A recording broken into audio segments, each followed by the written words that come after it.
Mom and Dad, are you ready? Today's word is stupendous. You need some encouragement. Stupendous marriage encouragement. You need some inspiration. The number one thing women need, I think I can speak for most women in marriages, is they need to feel safe and they need to feel cared for and valued in their marriage.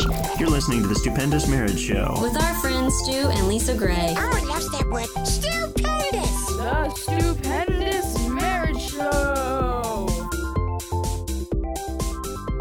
Well, hello, it's a Stupendous Marriage Show. I'm Stu Gray. Hey, I'm Lisa Gray. This is a show where we talk about marriage questions that you send to us, which we appreciate.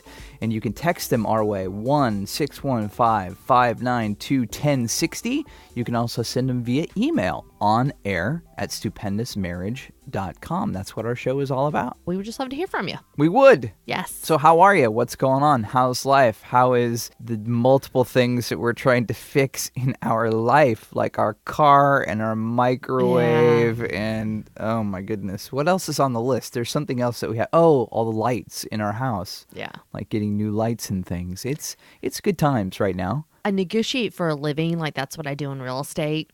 A lot of people will be like, oh, I think real estate would be fun because they get to show houses. I wish showing houses is what real estate would really be about. Because it's not. Most of my job is spent managing the transaction, negotiating, working through problems, problem solving, and all those things. And so now we've been in this issue with our microwave not working and our home warranty company not covering it the way they should. And then our car's not running great. So we're thinking we probably need to replace it. And that involves a whole bunch of negotiations. And I just don't want to be an adult. I mean, it just gets so tiring. It's funny because in my profession, I don't know, I guess maybe it's because I'm negotiating for somebody else that's the issue for me. Sure. Because in my profession, I can do it all day long. Yeah. It's tiring, but it's a different mindset. But when it comes to us in our personal world, it just gets more weary at times where I'm just like, can I just go back to being a kid and not have these things to worry about? And I'm way past being a kid. So Yeah, right. Well, it seems like everybody goes through that. There's seasons where it's like everything's fine, and then all of a sudden it's like 1, 2, 3, 4, 5, 6 things load up, and it's like, oh, overwhelming. Yeah. And so we started the process of doing the car thing, and you've been doing lots of research, and Yeah. I'm really appreciating all of that you're doing because we want an SUV so we can help haul things and children and all that sort of stuff. So we've narrowed it down to several, and so we took our car in and got it evaluated and made it look pretty. And so sometimes you scare me though. why? With car salesmen. Yeah. And I don't mean like negotiating because you are good at that, but I mean like the physical driving the car to test drive. Because I think you test drive to scare the car salesman. I do not. I need to take it out on the highway and go tonight. Hold on, let me see how well this turns. You weren't as bad like yesterday when we did it, but I remember when we bought the car we had now, you were like freaked out the car guy. I mean, because we got like back roads and we were like driving fast on the back. Hey, really gun it so we can feel what it feels like. And it's like, Yeah. Well, so yesterday I drove one without you. You weren't with me. The sales guy that was helping me. Did you freak out that guy? Because the first guy you didn't freak out. No. I didn't actually freak him out. He told me about one time that he said, it's funny, you would think like he's been with people when they've driven Corvettes and Porsches and all these really fast cars. Mm-hmm. And he said, yeah, the one time that like really sincerely scared me was this lady driving a Buick Enclave with her children in the back, and she was all over the road. He said, like, literally, he was terrified. And he looked in the back seat, and the kids are just back there on their tablets just moving back and forth. That she's going all over the road. Awesome. And I said to him, I was like, well, obviously that's the way she drives all the time. Because Yeah, the kids they're are used just, to it, yeah. they're just going with the flow. Yeah, Mom's Wow. driving. He said he was literally afraid. Like, she was going so fast and taking corners so drastically. And I said, oh my gosh, I don't think I could do that for a living. I don't think I would trust other people, right, to get in the passenger seat and be like, just drive me somewhere. Yeah, I don't think I could do that. That's funny. Yeah, that's crazy. So we hope this process is quick process, Yes. Kind of getting it done and past that so we can move through the rest of the list. But we're glad you're here today. We do have an email coming up. You may not have thought about Valentine's Day yet, but it is right around the corner. Why don't you think about investing in your marriage this Valentine's Day? It's a thoughtful gift. The Lake Tahoe Couples Getaway. It happens later this year, and it's going to be amazing. While you're there, you'll get to do lots of fun activities like going ice skating together, hiking, skiing, even ballroom dancing. The Lake Tahoe Couples Getaway is a 4-day, 3-night retreat at the only waterfront resort located in Lake Tahoe. Mark Gungor will be there from Laugh Your Way to a Better Marriage. Lots of great music and worship with Brandon Heath and Chris August. Now through Valentine's Day for Stupendous Marriage Show listeners, you'll get $100 off the retreat price. And they do offer monthly payment plans if it's something that you can't pay off right now. So that is super awesome. Go to TahoeCouplesGetaway.com/stupendous for your $100 off the retreat price between now and Valentine's Day. Again, TahoeCouplesGetaway.com/stupendous. Email today from onair@stupendousmarriage.com. Again, you can text them to us to 1-615-592-1060. Here you go. I just stumbled on your podcast. I believe it's a sign. My wife and I have been together 7.5 years, married 2.5. We have 2 children together, but also have children from previous relationships. In the beginning, we had an amazing relationship. After our first daughter was born, an ex of mine got in contact with me. I felt like I was keeping it professional, but she would take it too far, talking about intimate times we had. I responded to 1 or 2 of those and realized it was a horrible thing to do and cut off contact completely. My wife found these messages, and that's where our whole relationship took a turn for the worse. Since then, she's had trust issues. We hit church hard, became believers, and would be in and out of the Word. When things were good, we weren't in the Word as much. When things were bad, we got back in the Word. No consistency. I recently had a one-night stand that I regret. I had to tell her about it, and it broke her heart. I have a lot of work to do to be me, and I'm doing it. She is in and out. 1 minute wants nothing to do with me. The next we're back together. It's confusing. I know she cares, but she says she wants to see what else is out there. She's afraid our relationship was toxic for so long that things will never change. I understand her, but I believe there's nothing that's happened that God can't heal. I want to find a way to show her this without being suffocating at the same time. I love her. I'm working on finding out the truth about why I did what I did. In the meantime, I sadly feel I'm the only one putting forth the effort, like she's already given up. Thanks. Wow, that's really a pretty intense email. The thing that happens in relationships when there is trust broken, honestly, as much as you want to just make it better, it just takes time. And there may be a season where it is just one person, or so it seems, really making the effort. But that's kind of the consequence of the choice that you made. Okay, there may be a season that you don't feel connected, or that she's hot, cold.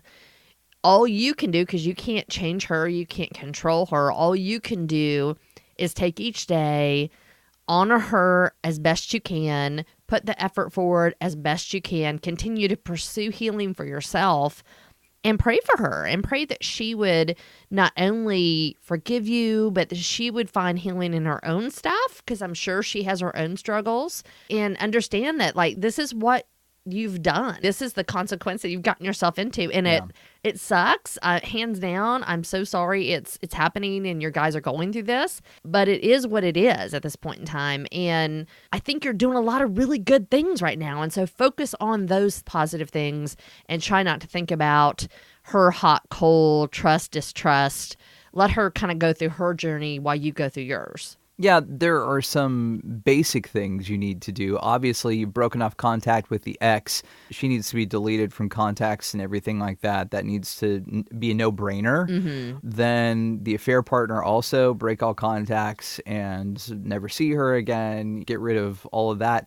That will help the trust increase in your wife. I don't know how that came about, the physical affair. Do you need to change people, places, things that you're doing? Is it a job person? Is it, where are you in relationship with that person? How did that come about? I don't know. That's something you have to think about. And then I think you're really trying to be honest and well, and that is good. And I would say continue to do that. You do have to acknowledge the fact that you screwed up. And she's going to be emotionally tender a lot of times, and that's going to come out in different ways. anger and distance and not knowing if she wants to be there. These are all things that wives do when you do these things, your side of things. It's a two-way street. You have to keep your side of the street clean, and she's got to keep her side of the street clean. And right now, yours is kind of messy.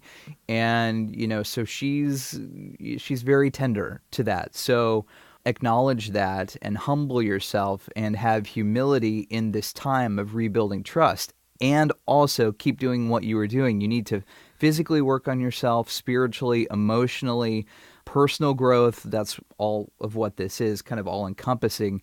Take care of yourself as a physical person, not trying to show her that you're physically taking care of yourself, but it'll help you mentally too. I mean, if you physically take care of yourself, it's like, you know what, I can get through this. Exercise has shown that, it helps your brain, it helps you get active, and so you don't dwell in the negative and the gross thoughts and feelings all the time. Because if you're constantly sitting in the negative and trying to win her back and you're fearful about where is she going, she's going to sense that. It just happens. And then she'll feel tied down, and that's not how you want your relationship to be. You want her to be free also, to have her emotions and her feelings and the things that she is going through. But grow and learn and share with her the things that you were learning.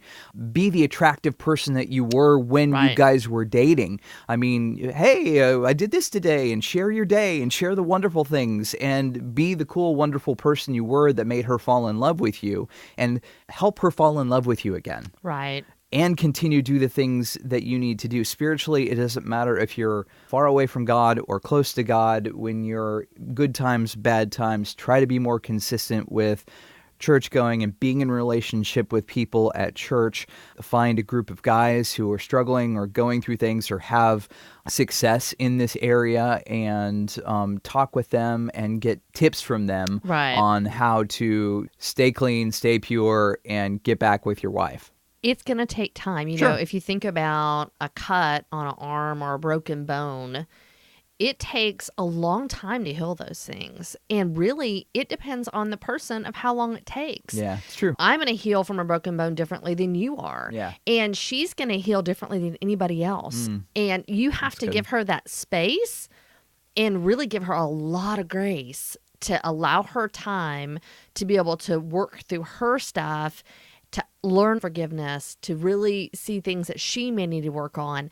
And you need to give her space to do that. Honestly, every time it starts to come up that you start feeling fearful or wanting to control her or anything like that, you have to pause and go, no, I've got to trust that God has her and that he is going to heal this because I believe these things, and really write out the things that you believe about what God is going to do and who he is and who he can be to her, and really just surrender her to the Lord, right? Yeah. And surrender your marriage to the Lord. I think a lot of times for men, especially I think in our culture now, because women have gotten stronger than they used to be. It's really easy for a woman. Or allowed to be stronger. Right. Yeah, and encouraged to be much more encouraged, strong. Our society is, you don't need a man. Right. You Well, don't need a man.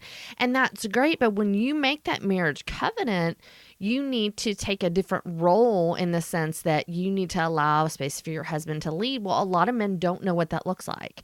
They don't know how to lead their wife. They don't know how to lead their family. And so as you continue to pursue, why did I make these decisions? What happened in me that caused me to go this direction? You are leading her. You are showing her an example of pursuing healing and moving towards God and towards her instead of away. And I think that's so amazing. I think a lot of men would just be like, you know what, I'm out, and not put the work in.